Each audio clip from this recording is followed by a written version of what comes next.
Printing money, keilmuannya banyak yang tidak paham, dan bagi yang sudah makan ilmu ekonomi sangat takut dengan yang namanya iblis inflasi. Doktrinnya diulang-ulang agar tidak ada yang berani menjalankan, kecuali Amerika dan Cina pada saat ini. Tetapi itu ada benarnya, takut dengan inflasi. Ilmu ekonomi kampus yang hanya hafalan buku catatan orang dari zaman ke belakang dulu, ditambah tidak pernah ada visi ke depan para ahli ilmu dan pembelajar tadi, maka ilmu tadi hanya diulang-ulang dan menjadi dogmatis pelajaran tersebut, bukan aplikatif. Ya wajar saja jadi takut. Sebenarnya bukan takut, memang nggak tahu apa-apa akan dunia nyata ekonomi bernegara. Padahal dalam banyak catatan dunia, pemahaman bapak modern monetary theory Michael Hudson sejak tahun 70-an yang kemudian dianut oleh Cina di tahun 1989 merupakan cerita panjang bernegara dan membangun ekonomi tersebut berbasis MMT. Referensi Michael Hudson ada banyak. Salah satunya adalah bagaimana Jerman membangun ekonomi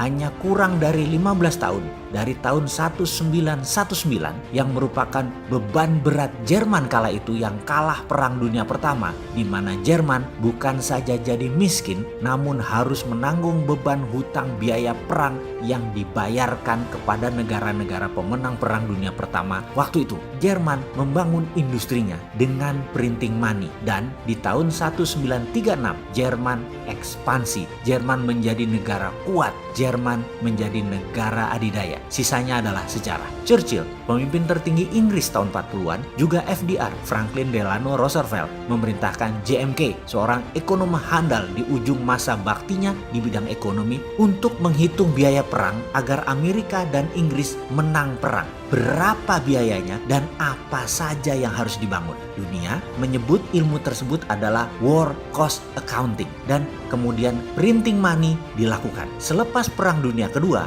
Amerika membangun dunia otomotif permesinan, juga infrastruktur untuk bisnis mobil, bus, kereta api, dan pesawat terbang dengan printing money based on project yang bernama New Deal. Kemudian sekali lagi kita semua tahu, semua menjadi sejarah. Cerita berlanjut, Michael Hudson dengan Hudson Institute-nya sebelum jayanya tersebut di tahun 70-an menginspirasi dolar tanpa jaminan emas lagi di zaman Presiden Nixon. Lalu sebagai guru ekonomi, beliau mengajar lama di Peking University, di mana saat ini semua petinggi Politbiro PKC, Partai Komunis Cina, adalah murid Michael Hudson. Sehingga ketika The New Tiananmen Papers Protocol dalam tanda petik dijalankan, renminbi menyalip dengan kencang ekonomi dunia hingga sekarang. Dengan berbagai cerita, berbagai sudut pandang, berbagai contoh, sudah mulai pahamkah maksud Bosman ini untuk memprovokasi masyarakat dengan serial video cara cerdas bernegara ini?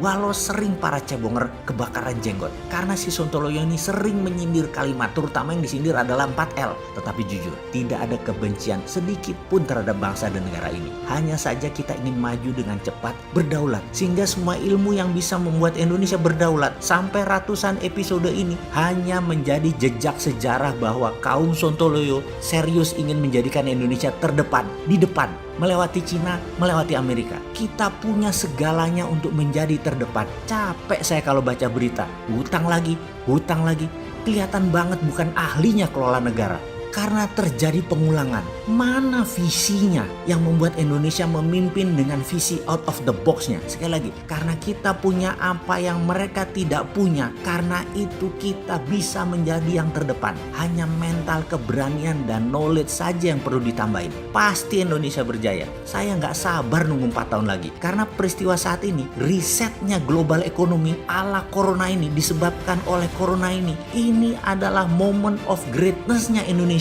Harus ambil peluang itu sekarang. Sekaranglah kita bergerak, bukan nanti. Grand plan-nya ada kan? Bosman yang kaleng-kaleng begini sudah ada. Gak percaya? Mau diurai? Kita mulai dari strategi printing money. Saat ini ekonomi Indonesia kanker stadium 3. Kita beri stimulus ekonomi. Jangan asal memberi stimulus. Begini ya caranya.